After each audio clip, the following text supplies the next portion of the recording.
আজি বাঁহৰ গাছ কাটিছে দেউতাই এনেকৈ গাছখিনি এনেকৈ বাঁহনিৰ পৰা কাটি আনিছে কাটি পেলাই এইখিনি চফা কৰি আছে আৰু এয়া এনেকৈ বাকলি গুচাই দিছে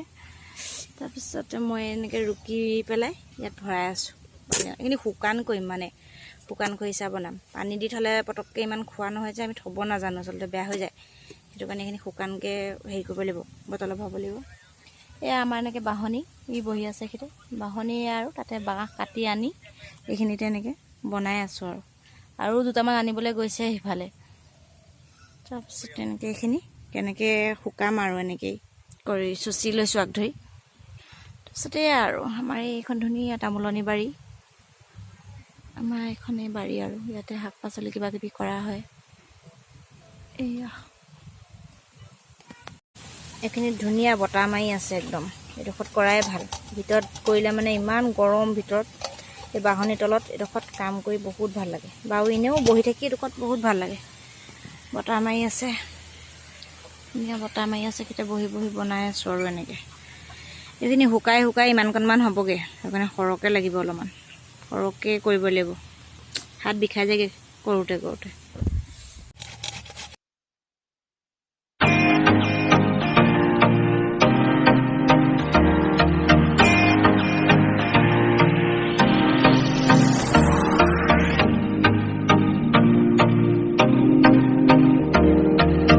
বাল্টিং হৈ গ'ল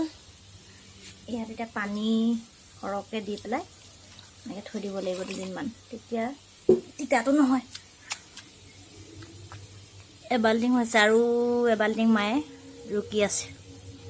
দুটিং হ'ল এই ডাঙৰ টিং এটা এয়া সৰু টিং এটা এইখিনি 3 দিনৰ পিছত চেপি পেলাই ধুনীয়াকৈ এনেকৈ ৰ'দত শুকুৱাব লাগিব শুকান খৰিচা বনাম মানে এনেকৈ এইখিনি এনেকৈ সৰুকৈ কাটি পেলাই জলকীয়া দি ধুনীয়াকৈ ভাজিব লাগিব কাটি লওঁ কাটি পেলাই ভাজিম আপোনালোকে এনেকৈ কাটি খাই নাই বাৰু ভাজি এইখিনি ভাজিবলৈ এয়া পিঁয়াজ আৰু জলকীয়া দিম বেলেগ একো নিদিওঁ আৰু অকণ সৰহকৈ আনিছোঁ একদম কুমলীয়া ভাজি থাকিলে মানে একদম কমি যাব নাইকিয়া হৈ যাব কেৰাহী পাতিছোঁ নিমখ আৰু হালধি লৈ লৈছোঁ এতিয়া বনাওঁ শুকানকৈ ভাজিম বুলি ভাবিছোঁ এনেই এনেকৈ শুকানকৈ তেল সৰহকৈ দি আপোনালোকে বনাবচোন কেতিয়াবা খাই ভাল লাগে তেল অকণ খালি সৰহকৈ লাগে আৰু খায়ে চাগে কোনোবা কোনোবা জানেই তথাপিও মই এনেকৈ বনাওঁ গৰম হ'ল এতিয়া পিঁয়াজখিনি দি দিওঁ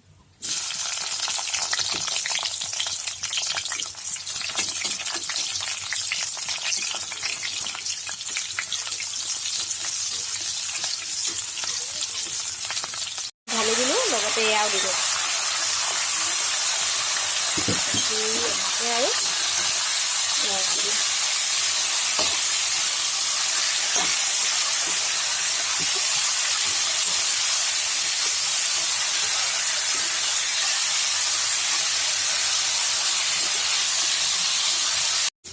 এয়া আৰু কমি গৈছেগৈ আকৌ ভাজি থাকোঁতে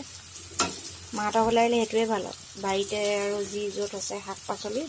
পটককৈ ছিঙি আনি খাব পাৰি আমাৰ তাততো চব কিনিব লাগে বাৰীত একোৱেই নাই ইয়াত আহিলে পূৰা আৰু বাৰীৰ পৰা ছিঙি আনি গাজ হওক কলপচলা পূৰা আৰু এইকেইদিন খোৱা হৈছে আৰু এইখিনি এনেকুৱা হ'লগৈ আৰু ধুনীয়া ৰঙচুৱা পৰিলেগৈ এতিয়া গেছটো বন্ধ কৰি দিছোঁ ইমানতে আৰু অকণ ৰঙচুৱা কৰিব পাৰিলেহেঁতেন হ'ব আৰু ইমানখিনি নহ'লে বেছি জ্বলি যোৱা নিচিনা হ'বগৈ এয়া ধুনীয়া হ'ব খাবলৈ গৰমে গৰমে খালে বেছি ভাল লাগে ঠাণ্ডা হৈ গ'লে ভাল নালাগিব ইমান